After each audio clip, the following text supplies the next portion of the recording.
NASA के मुताबिक साल 2025 में सूरज से निकले एक ऐसा सोलर फ्लेयर्स हमारी धरती से टकराने वाला है जिसे हमारी धरती की मैग्नेटिक फील्ड भी नहीं रोक सकती। क्योंकि सोलर फ्लेयर्स से निकलने वाली ऊर्जा लाखों करोड़ों परमाणु बम के बराबर होगी, जिसके सामने धरती का बच पाना लगभग असंभव हो जाएगा और देखते ही देखते धरती तबाह हो जाएगी।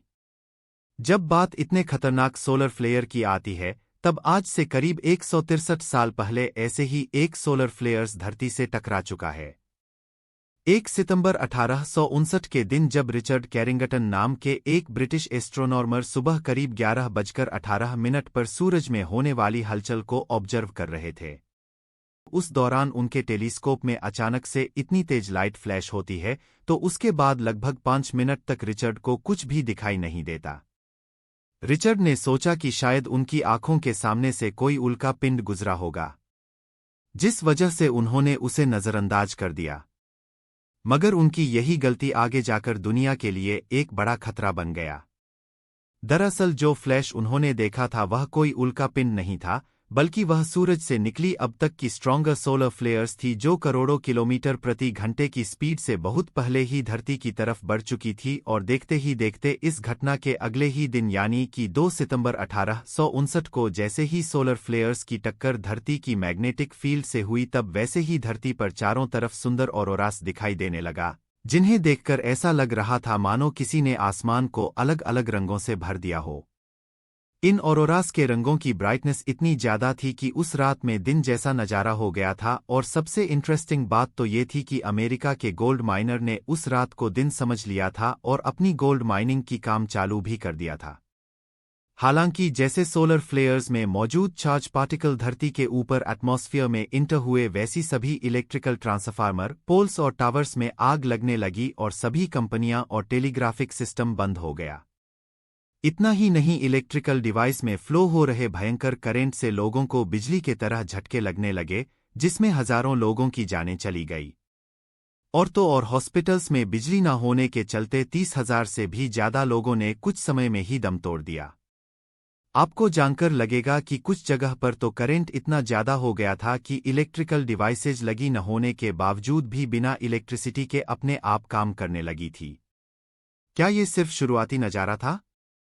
क्योंकि जैसे ही सोलर फ्लेयर्स मजबूत हुआ, वैसे ही दुनिया डार्कनेस में चली गई।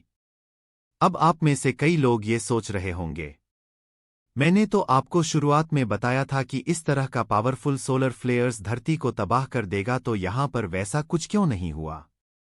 ऐसा इसलिए क्योंकि 1859 में धरती से टकराने वाले ये सोलर स्टॉर्म उतना ताकतवर नहीं था। साथ ही उस समय बिजली को इन्वेंट हुए भी थोड़ा ही समय हुआ था, जबकि मौजूदा दौर में 87% दुनिया बिजली पर ही चलती है।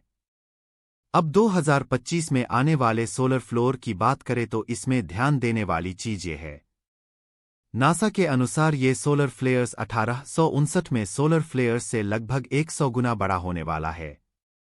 अगर एनर्जी के टर्म में कंपेयर करें तो ये धरती पर उस सोलर फ्लेयर्स के मुकाबले 1000 गुना ज्यादा इफेक्ट डालेगा, जो हमारे लिए चिंता का विषय है। खैर, नासा भी इसको लेकर चिंतित है और यही कारण है कि उसने सूरज से निकलने वाली सोलर फ्लेयर्स और रेडिएशन की स्टडी के लिए एडवांस कंपोजिशन एक्सप्लोरर स्टीलाइट को लॉन्च कर दिया है। मगर यहां पर दिक्कत यह है कि जब एक सैटेलाइट उस खतरनाक सोलर फ्लेयर्स को डिटेक्ट करके उसके सिग्नल्स हम तक पहुंचाएगा, तब तक धरती को बचाने के लिए हमारे पास सिर्फ 30 मिनट का समय बचेगा और इतने कम समय में धरती को इस तबाही से बचाना लगभग इम्पॉसिबल हो जाएगा, क्योंकि सोलर फ्लेयर्स की स्पीड लगभग 48 करोड़ किलोमीटर पर सेकंड से भी ज्यादा होगी। वैसे ये सब हर समय नहीं होता, बल्कि ऐसा तब देखने को मिलता है जब सूरज की मैग्नेटिक फील्ड हर 11 साल में खुद को रिकॉग्नाइज करती है और अपनी पॉलिटी को चेंज करती है, जिसका सीधा सा मतलब है इस तरह का सोलर फ्लेयर्स 11 सालों में सौर मंडल में फिर से होता है। पिछली बार सोलर फ्लेयर 2014 में धरती से टकराया था, जबकि उसका प्रभाव बहुत कम देखा गया था। 11 साल बाद यानी कि 2025 में दोबारा से धरती से टकराएगा और इस बार इसकी इंटेंसिटी इतनी ज्यादा होगी कि धरती पर हमें एक तरह से तबाही का मंजर देखने को मिलेगा।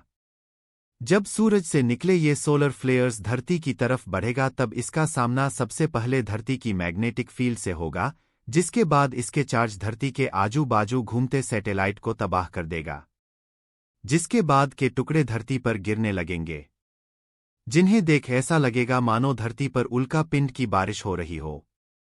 सैटेलाइट के टुकड़े कितने घातक हो सकते हैं, इस बात का अंदाजा आप इसी चीज से लगा सकते हैं कि इनका एक टुकड़ा भी अगर धरती पर गिर जाए तो उससे निकली एनर्जी एक बार में पूरे के पूरे पाकिस्तान को तबाह कर सकती है। तो ऐसे में 5500 सैटेलाइट से निकले टुकड़े से हमारा क्या हाल होगा, इसकी तो हम कल्पना भी नहीं कर सकते। चलो मान भी लेते हैं कि सैटेलाइट के खतरे से हम किसी तरह बच गए, तब इस जियोमैग्नेटिक स्टॉर्म से उत्पन्न हुआ वोल्टेज करंट धरती पर मौजूद सभी छोटे से बड़े इलेक्ट्रिकल अप्लायंसेस को जलाकर राख कर देगा, जिसके बाद बिजली चली जाएगी और इसका सबसे बड़ा इम्पैक्ट देखने को मिलेगा पब्लिक ट्रांसपोर्ट पर, क्योंकि ट्रांसपोर्टेशन पूरी तरह से बंद हो जाएगा और हर रोज जो 30 से 35 करोड़ लोग कहीं ना कहीं ट्रैवल करते हैं, उनका सफ़र बीच में ही रुक जाएगा। साथ ही साथ जो लोग प्राइवेट व्हीकल में सफ़र करते हैं, उनकी गाड़ी भी थम जाएगी, क्योंकि दुनिया भर में ट्रैफिक सिग्नल्स काम नहीं करेगा और एक समय पर एक ही सेकंड में बहुत ज़्यादा एक्सीडेंट होगा, जिससे हर तरफ अफरा तफरी का माहौल हो जाएगा। सोलर स्टॉर्म से इमरजेंसी सर्विसेज भी पहले से ही बंद होगी और हॉस्पिटल्स के सभी इलेक्ट्रिकल इक्विपमेंट्स बंद पड़ जाएगा, जिससे न जाने कितने लोगों की पल भर में मौत हो जाएगी। इसका इम्पैक्ट लिफ्ट में भी देखने को मिलेगा, क्योंकि इलेक्ट्रिसिटी ना होने से लिफ्ट भी बंद हो जाएगी और जो लोग भी लिफ्ट में सफ़र कर रहे होंगे वो लोग ट्रैप होकर रह जाएंगे। जाहिर सी बात है, इसमें न जाने कितने लोगों की जान जाएगी और इसके साथ पूरी दुनिया की जीडीपी का भी नुकसान होगा, क्योंकि दुनिया में हर काम बिजली से जुड़ा हुआ है। साथ ही इसमें जीव जंतु की जान भी जाएगी, हमारा जीवन भी दुर्लभ हो जाएगा। सोलर रेडिएशन से हमारा इम्यून सिस्टम भी खराब हो जाएगा, जिससे जानलेवा बीमारी भी हो जाएगी, क्योंकि इस टाइम्स हॉस्पिटल की सारी सेवाएं बंद होगी, तो इसमें काफ़ी लोगों की जानें जाएंगी। तो दोस्तों, आपको क्या लगता है 2025 में क्या होगा, कमेंट में जरूर बताएं। डेली ऐसी जानकारी के लिए हमारे चैनल को सब्सक्राइब करें।